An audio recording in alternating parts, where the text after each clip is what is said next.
Hey guys, it's Jay here from Storage Rack Solutions.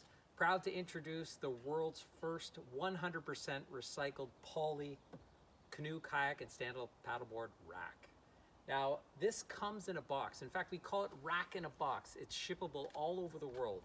So if you buy one box, it houses 3 units, and you can put canoes, kayaks, or paddleboards on this. If you buy 2 boxes, you can put them back to back and have almost like a Christmas tree setup housing 6 units.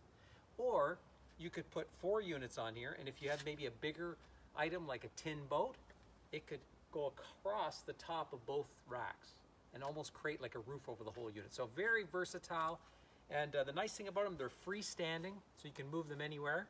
And we also decided to add some extra features like putting the pads in the boxes so you can pad up, protect your equipment. We also include a safety tether line, so you can tether your boats down on the rack in case it's windy. And you can see the tie point down here in the bottom to secure them. And again, they all fit into one box, 100% recycled material, and it's the world's first. So do your part and buy something to last forever that requires no maintenance. We're very proud of this, and again, shippable anywhere in the world. Rack in a box.